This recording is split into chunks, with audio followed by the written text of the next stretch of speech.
Ada yang bertanya, Bang, apa saja sih sebenarnya keuntungan dan kekurangan magang di Jepang ini? Jadi buat teman-teman yang penasaran, apa aja sih keuntungan dan kekurangannya magang di Jepang ini, kalian bisa simak video ini, semoga bermanfaat. Check it out. Pertama-tama, mari kita bahas 5 keuntungan magang di Jepang. Jadi yang pertama adalah pengalaman kerja internasional. Jadi kalau kita bisa magang di Jepang, itu setidaknya kita bisa mendapatkan pengalaman kerja di luar negeri, pengalaman kerja di Jepang, yang ini bisa menjadikan pengalaman yang sangat berharga dan memperkaya CV kita untuk ke jenjang karir berikutnya. Yang kedua, kita bisa belajar budaya dan bahasa Jepang. Kalau misalkan kita bisa magang di Jepang, itu otomatis kita kan harus tinggal di Jepang dan bekerja di Jepang. Otomatis kita akan berada di lingkungan orang-orang Jepang.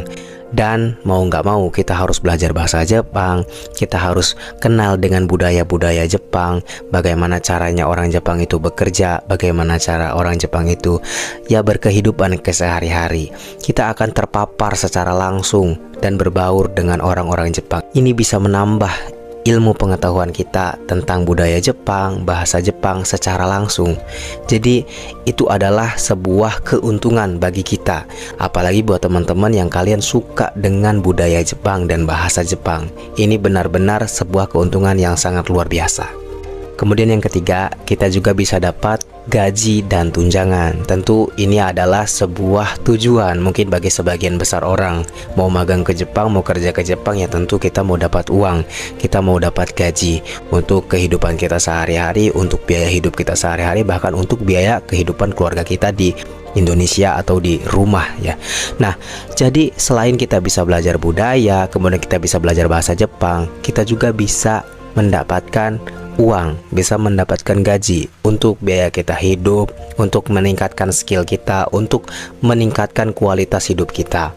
Misalkan kita punya gajinya bisa digunakan untuk belajar lagi, gajinya bisa digunakan untuk usaha lagi, gajinya bisa digunakan untuk hal-hal yang bermanfaat lainnya.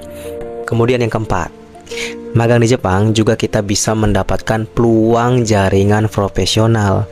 Kalau misalkan kita bisa magang di Jepang, itu secara tidak langsung kita membuka pintu, membuka koneksi dengan orang-orang di perusahaan, rekan kerja satu negara ataupun rekan kerja beda negara.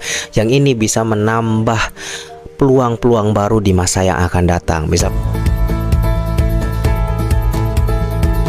Ada yang bertanya, Bang, apa saja sih sebenarnya keuntungan dan kekurangan magang di Jepang ini? Jadi